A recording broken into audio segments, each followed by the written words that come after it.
Hola, ¿cómo están? Yo soy Carolina Calelo, la titular de cátedra, y hoy vamos a hablar del régimen penal tributario.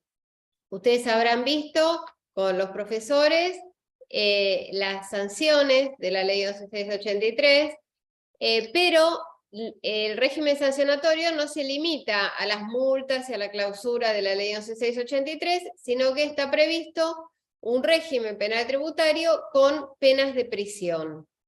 Entonces, ahora vamos a compartir. A ver si lo puedo compartir.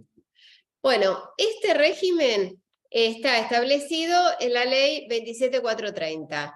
Ahora vamos a ver cómo es la estructura y hoy vamos a ver la primera parte, que es todo lo concerniente a los delitos, a los distintos tipos delictuales, y la parte de procedimiento y vinculación con la ley 11683 lo vamos a ver en una siguiente entrega.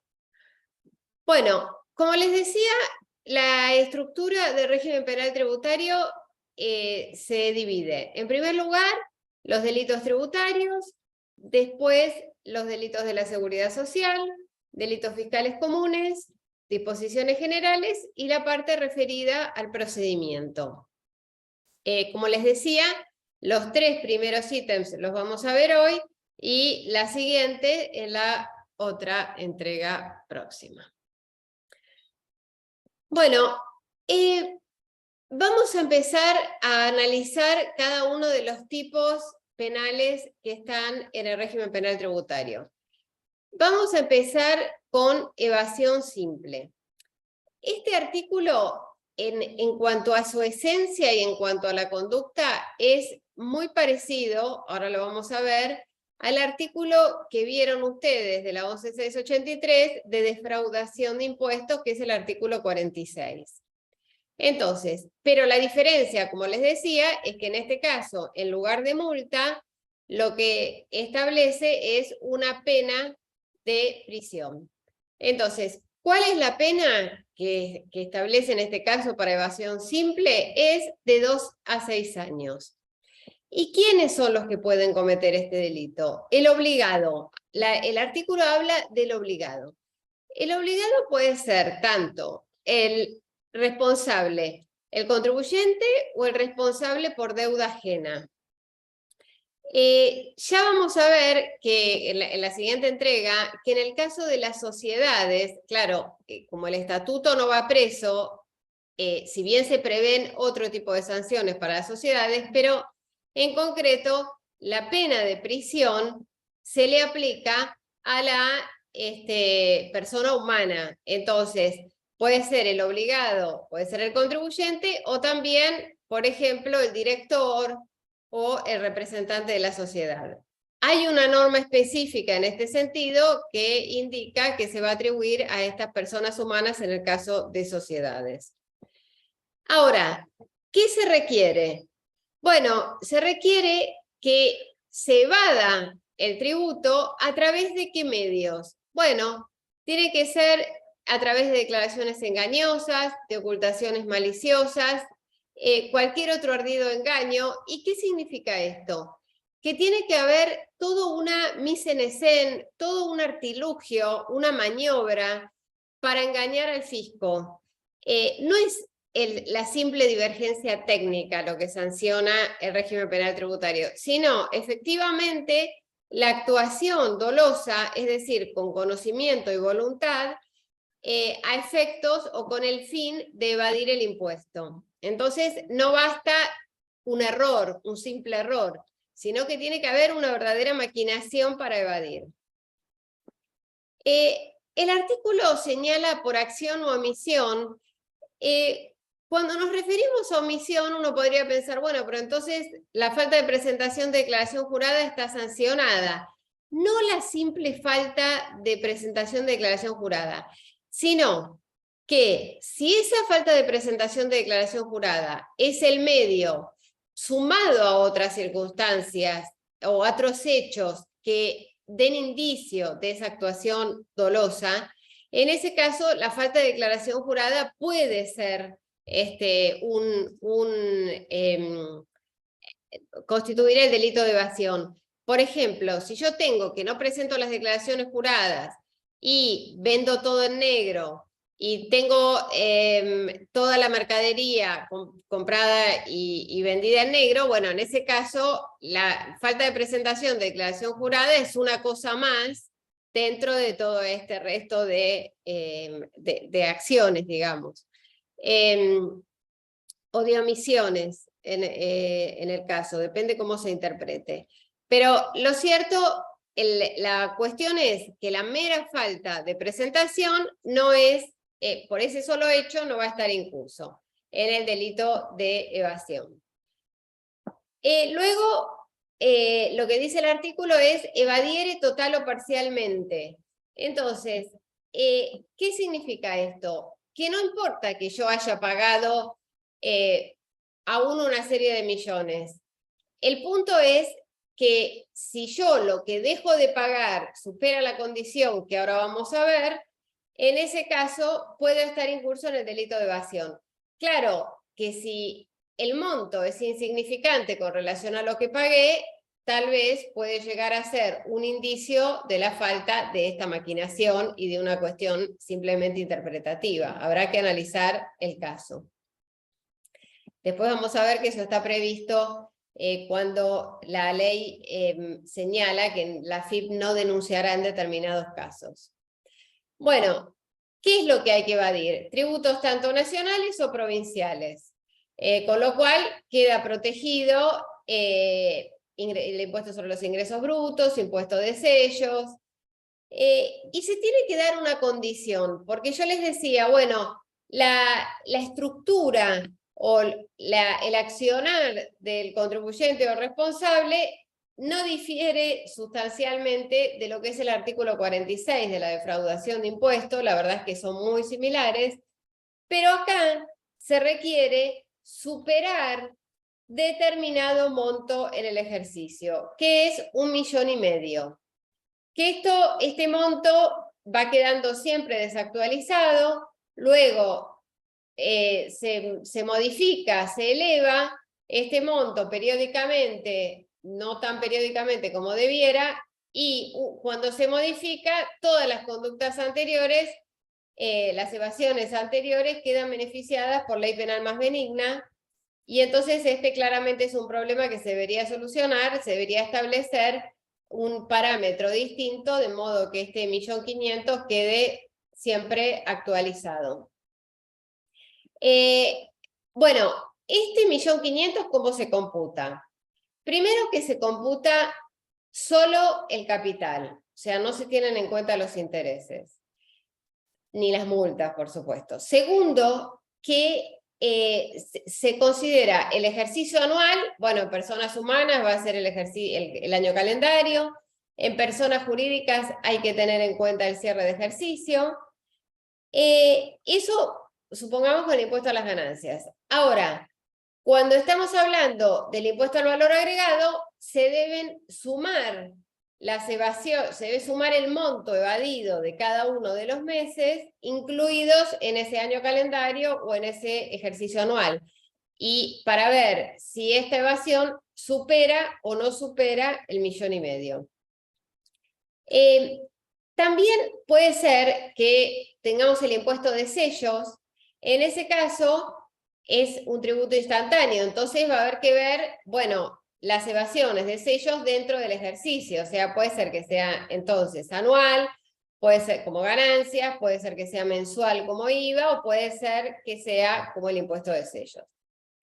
Entonces, para que se configure la evasión, se tienen que dar todos estos elementos que en definitiva yo los expliqué en orden como aparecen en el artículo, pero se tienen que dar todos estos elementos, y si se dan todos estos elementos, vamos a estar en presencia de un caso de evasión simple. Vamos entonces a pasar al caso de evasión agravada. En este caso, en el caso de evasión agravada, la pena ya se eleva. y es de 3 años y 6 meses a 9 años de prisión. Con relación a la pena, acá hay que decir dos cosas. El mínimo que se impuso de 3 años y 6 meses tiene su objetivo, que es que las condenas de más de 3 años, en principio, son de cumplimiento efectivo. Entonces, el alto o lo elevado de la pena se vincula con esto. Durante el proceso, por más que la pena, en caso de haber condena, sea de cumplimiento efectivo, durante el proceso no se va a fijar una prisión preventiva por el solo hecho del mínimo de la pena, que es algo que estuvo discutido, sino que para que exista prisión preventiva mientras dure el proceso sin condena, tiene que haber peligro de fuga o riesgo de entorpecimiento de la investigación. Si no, mientras dure el proceso, va a tener la libertad como cualquier otro sujeto, y en caso de condena, sí, ya existe la prisión de cumplimiento efectivo. Bueno, ¿cómo se configura la evasión agravada entonces? Todo lo que vimos del artículo 1, que es que tiene que haber esa maniobra, que tiene que haber esa mise en escena, ese ardid, esa maquinación para engañar al fisco, bueno, se tiene que dar todo eso mismo, pero determinadas circunstancias hacen que en lugar de quedarme en la evasión simple, paso a la evasión agravada con la elevación de la pena que vimos recién. La primera forma de entrar de configurar una evasión agravada es por el monto. Allá habíamos visto que el monto tenía que ser 1,5 millones. Acá, 15 millones. Entonces, si se da todo lo mismo que habíamos visto en el artículo 1, pero la evasión supera 15 millones, bueno, voy a estar en evasión agravada.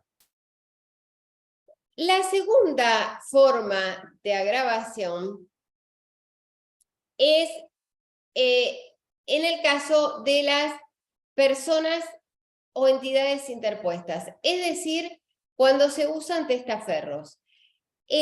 Cuando se usan testaferros sería el caso, digamos, uno podría pensar en un caso básico de testaferros, pero también cuando se hacen sociedades, cuando se colocan indigentes al mando de esas sociedades, también cuando se usan sociedades en el exterior para ocultar la verdadera identidad. En definitiva, se colocan pantallas y se coloca una sociedad y otra sociedad interpuesta. Y bueno, en ese caso, finalmente no se puede determinar, o el fisco no tiene fácilmente la forma de acceder al verdadero dueño. Eso también entra en evasión agravada. Y ahí no estamos hablando de un indigente, de poner las cosas a un indigente, sino de una maniobra un poco más compleja, hecha con asesoramiento.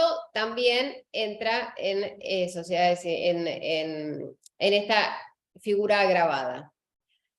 Bueno, en tercer lugar, tenemos la utilización fraudulenta de exenciones. ¿Esto qué significaría? Un ejemplo, bueno, si yo hago pasar una fundación, en realidad bajo el ropaje de una fundación, desarrollo una actividad que en realidad debería estar alcanzada por el impuesto. Y finalmente, una de las figuras, una de las más utilizadas o más comunes, es la utilización de facturas apócrifas. En este caso, para entrar en la evasión agravada, se requiere que toda la evasión por facturas apócrifas supere 1,5 millones. ¿Esto qué significa?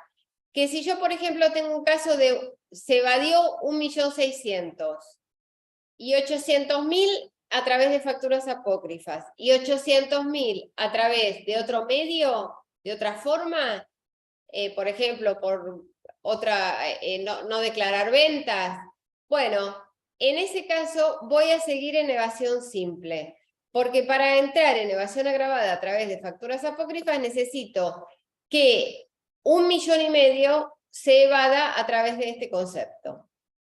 Entonces, repasando, para evasión agravada tenemos todos los supuestos de evasión simple con determinadas circunstancias que hacen que, en definitiva, se eleve la pena. Bueno, el artículo 3 habla de aprovechamiento indebido de subsidios, reintegros, devoluciones. Yo ahí puse un título genérico, pero incluye otras formas también, como esto que les estoy diciendo, de devoluciones. Por ejemplo, un recupero de exportación podría entrar en este artículo. En este caso, fíjense que no es que el contribuyente o el responsable deja de ingresar, sino que es el fisco quien desembolsa. Por eso, el bien jurídico protegido, en vez de ser la renta fiscal, es el gasto público.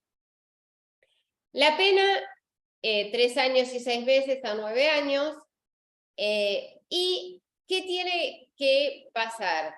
Tiene que presentarse declaraciones engañosas, ocultaciones maliciosas o cualquier otro ardido engaño. Esto, fíjense que en definitiva el contribuyente o el responsable lo que hace es presentar esta declaración jurada para que el fisco le devuelva algo que no le corresponde. Y todo esto lo hace a través de un engaño o de todas estas formas que conducen a que el fisco, en definitiva, devuelva cuando no debería devolver. ¿Qué tiene que pasar entonces? Que perciba o utilice indebidamente. Esto, un ejemplo que van a ver fácil porque es más usual, es si uno contabilizara facturas apócrifas y después pide la devolución de IVA. Bueno, en ese caso va a tener un reintegro indebido, una devolución del impuesto al valor agregado indebida. Ahora bien, el monto de esa percepción tiene que ser mayor a 1,5 millones en el ejercicio. Es decir, que si se percibe menos de ese importe, en ese caso va a estar sometido a las multas solamente a las multas que establece la 11.683 en el artículo agregado a continuación del 46. Siempre que haya sido claramente malicioso, engañoso, ¿no es cierto? Siempre que haya ardido engaño y una actitud dolosa. Bueno, para contar 1,5 millones se usan los mismos parámetros que hablamos cuando hablamos de evasión simple, es decir, que tienen que, se toma solo el concepto de capital.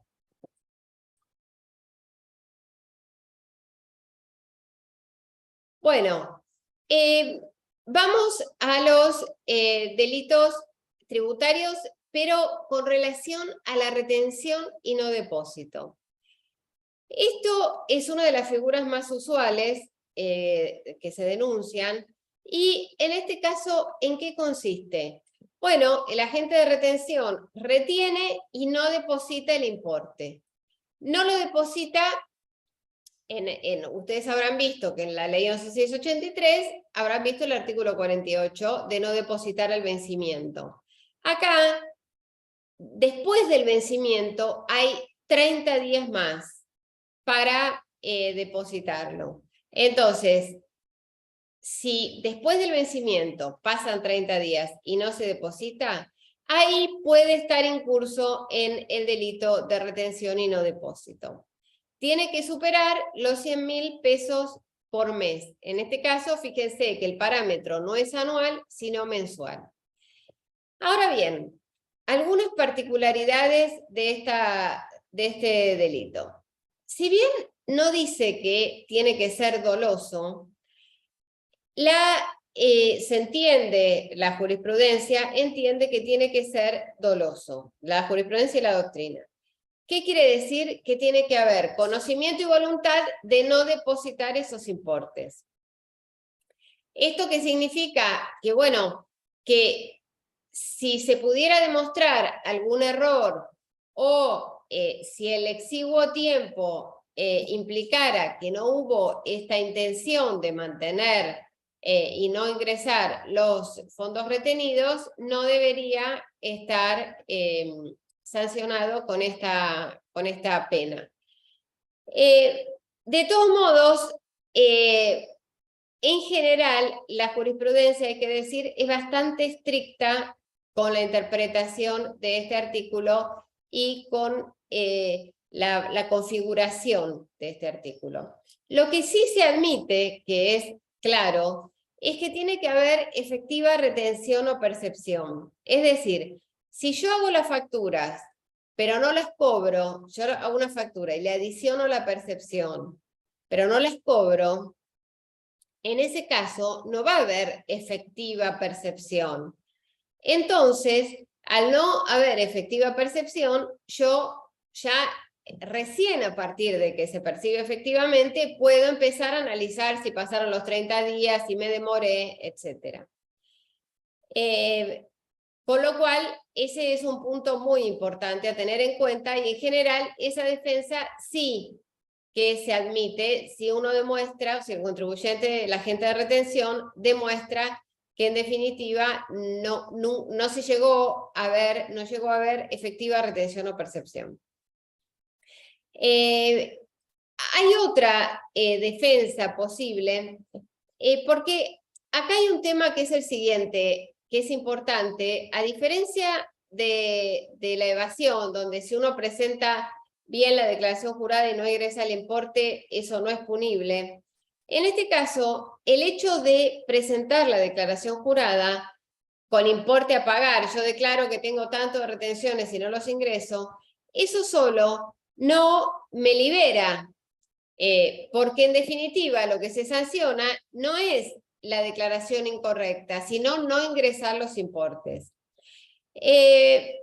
Ahora, sí hay una defensa que también ponderada restrictivamente, pero que puede, digamos, esgrimirse, es el tema del estado de necesidad. Que hay algún precedente ¿en qué caso podría argumentarse un estado de necesidad? ¿Qué significa el estado de necesidad? Es un concepto del derecho penal que implica que entre dos bienes jurídicos protegidos, el contribuyente opta por uno de los dos, en desmedro del otro. Y en este caso, ¿cómo sería? Bueno, han existido antecedentes donde el agente de retención, con tal de mantener abierta la empresa, por ejemplo, priorizaba el pago de los sueldos en lugar de ingresar las retenciones. Para que esto pueda ser una defensa sostenible, no tiene que ser algo excepcional y no que se viene financiando durante un periodo largo de tiempo con estas retenciones, sino que tiene que ser más bien algo coyuntural y excepcional, esta utilización de los fondos para, por ejemplo, mantener abierta la empresa. Bueno, como les decía, este es la ley 11683, el artículo que habrán visto es el artículo 48. Bueno, ahora pasamos a los delitos de la seguridad social. La verdad es que la estructura de los tipos delictuales de seguridad social son muy similares en su estructura a los de evasión tributaria. O sea, una vez que uno comprendió cómo se estructuran los tipos tributarios, esto repite ¿no es cierto? Porque repite, bueno, la pena para evasión simple 2 a 6 años, el tema del obligado, responsable, contribuyente o responsable. También se requiere toda esta maquinación, estas declaraciones engañosas, ocultación maliciosa. Se requiere la evasión de aportes o contribuciones o ambos conjuntamente, y el monto tiene que ser mayor a 200.000. Y los casos clásicos de esta figura son, por ejemplo, los sueldos en negro, el caso clásico, pero siempre que el monto por mes supere 200.000.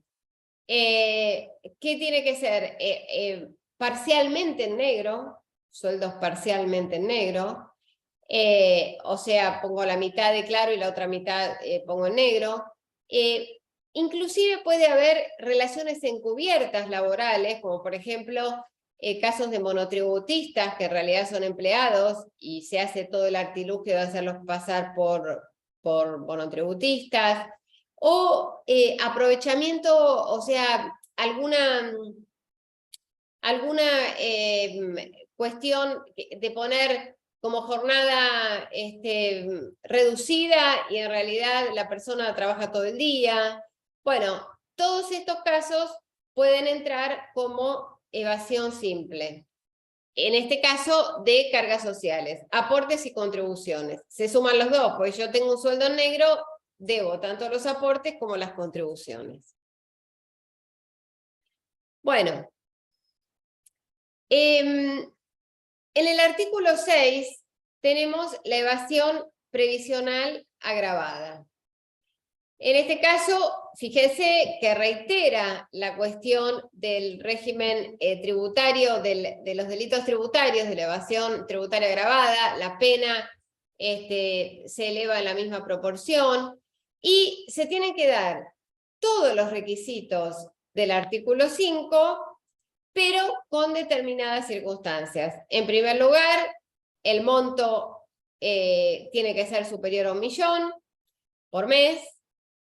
En segundo lugar, habíamos hablado de las personas o entidades interpuestas, y el monto tiene que ser superior a 400.000, o también la utilización de exenciones, desgravaciones, y el monto superior a 400.000. Acá podría ser el aprovechamiento de algún régimen especial, por ejemplo, de reducciones de contribuciones, claramente no algún error, ¿no es cierto?, tomé una reducción que no correspondía, sino verdaderamente una maquinación o todo una estructura para ocultar el verdadero tratamiento y aprovecharme de alguna desgravación, pero siempre en forma fraudulenta, mediante engaño, ¿no es cierto? Eso no hay que perderlo de vista, porque todos los tipos penales son dolosos y prevén siempre esta maquinación, este ardid, este mise en scène, el objetivo de engañar al fisco. Bueno, después tenemos el artículo 7, que fíjense que también es un espejo de la retención y no depósito que habíamos visto en materia tributaria. Acá es de la seguridad social, y acá lo que se sanciona es no depositar los aportes retenidos a los empleados. Entonces, la retengo la plata al empleado, pero no deposito los importes.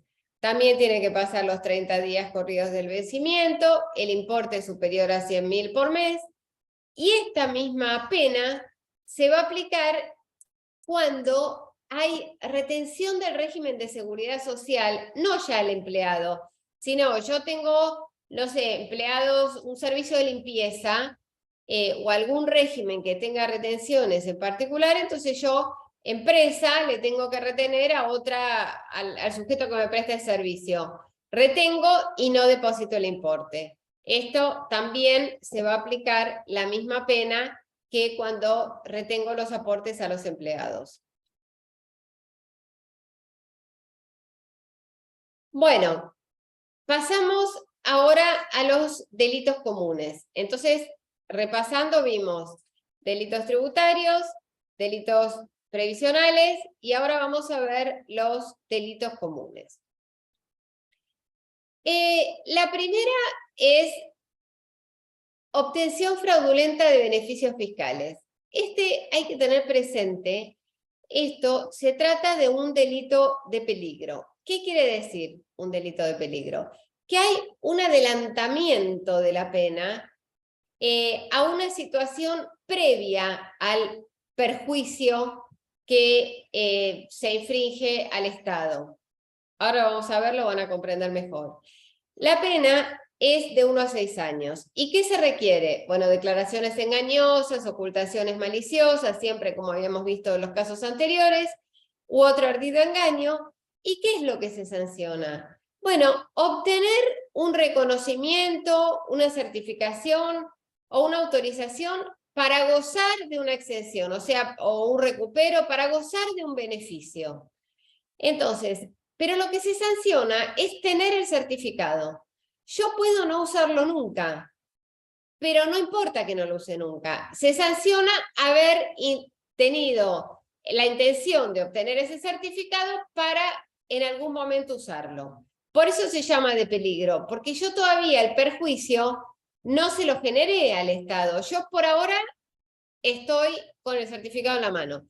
Pero ¿qué pasa? ¿Por qué se sanciona? Y bueno, porque existe un riesgo de que efectivamente yo use y ahí produciría el perjuicio. Por eso yo les digo, hay un adelantamiento a ese momento en que se produce el perjuicio.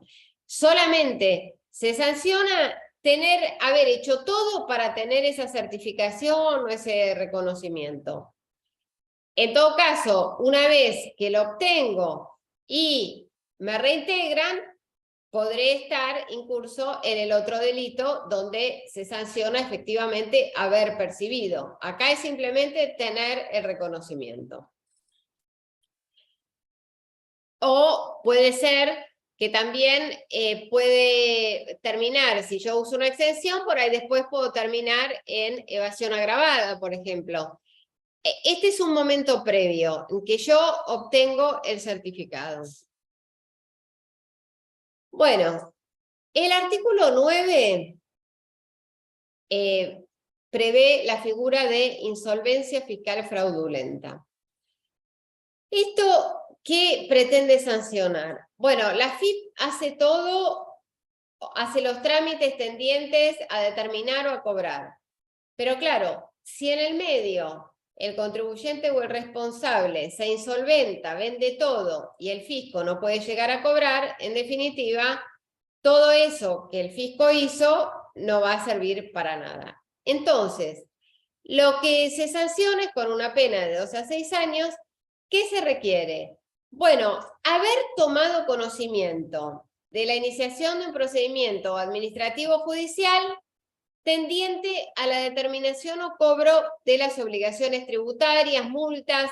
Acá la insolvencia, bueno, el primer dato que hay que tener es que la insolvencia sirve para cualquier, cuando uno quiere dejar de pagar cualquier tipo de obligación, diferente a lo que habíamos visto antes, que por ejemplo en la evasión se computaba solo el capital.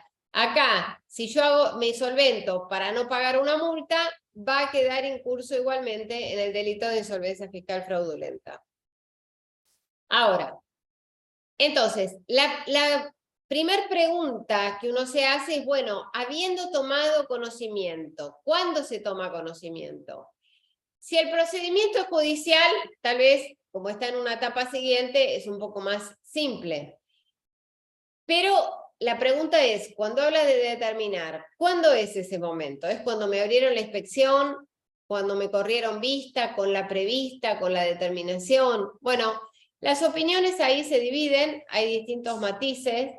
Hay quienes dicen, no, bueno, sin la vista, la verdad es que yo estoy en el trámite de inspección, no sé si lo van a detectar, aunque yo sepa que tengo algo que me pueden detectar.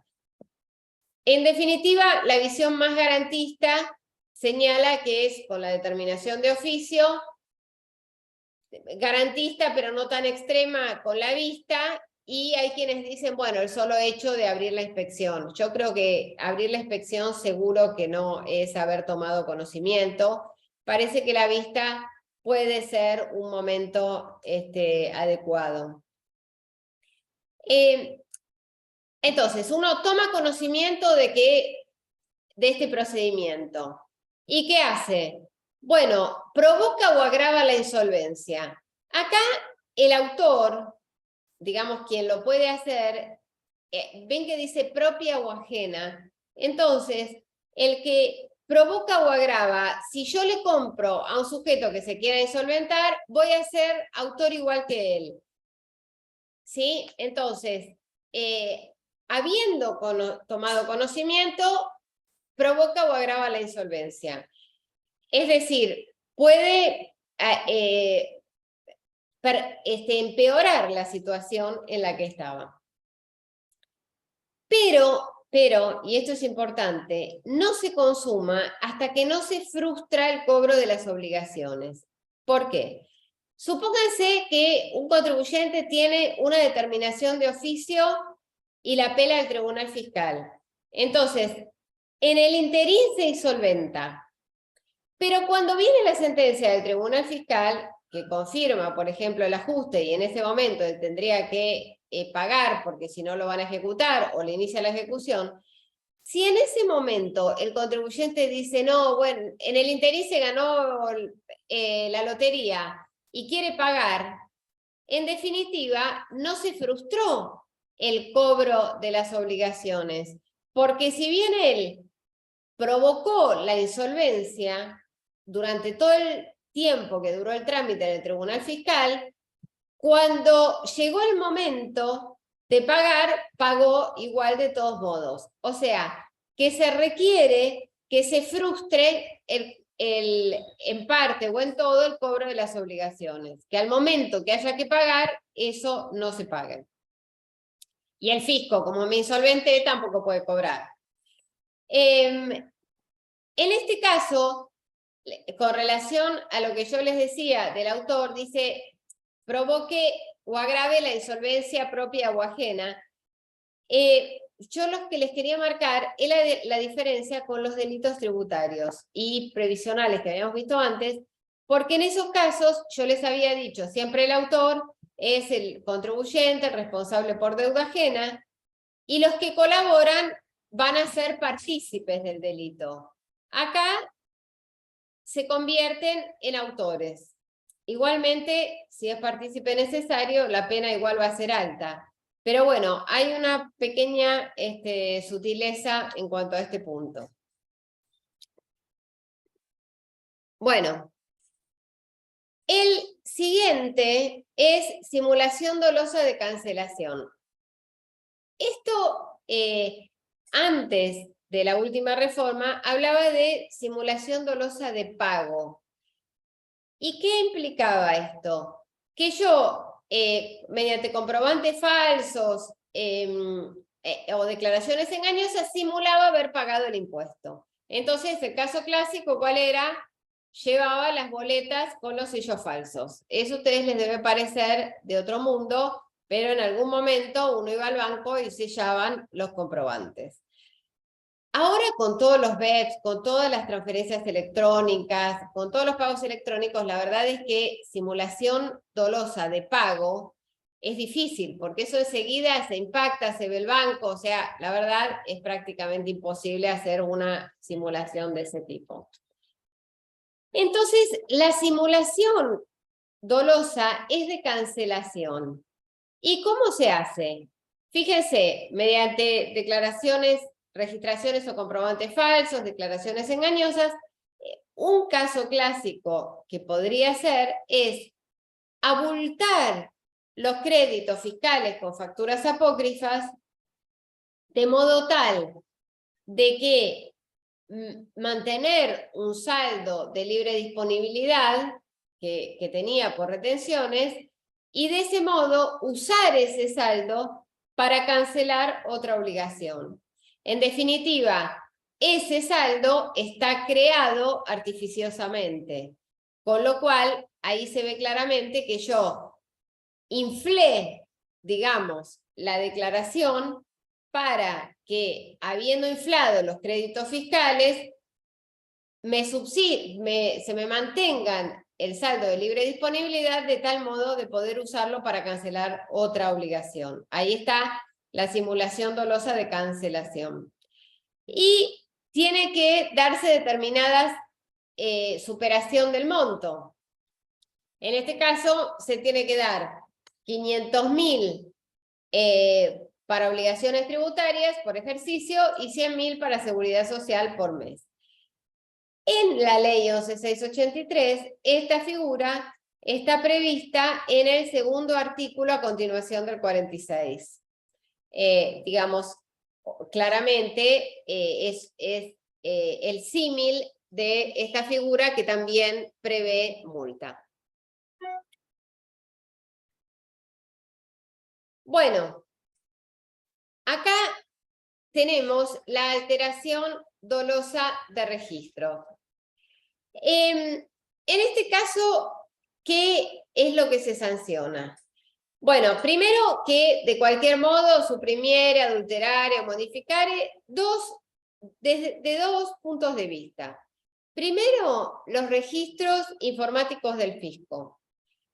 Acá claramente está orientado a los funcionarios del fisco, podría ser un hacker, ¿no? Pero en principio podría ser también los funcionarios del fisco, el famoso que en la FIP la verdad es que según lo que yo, más difícil, pero no sé si alguna vez habrán escuchado de comentarios de que alguna persona sugiere limpiar la deuda, ese tipo de cuestiones. Bueno, claramente esa adulteración, si es que llegara a ser posible, por toda la seguridad que tienen los sistemas informáticos, estaría en curso en este delito.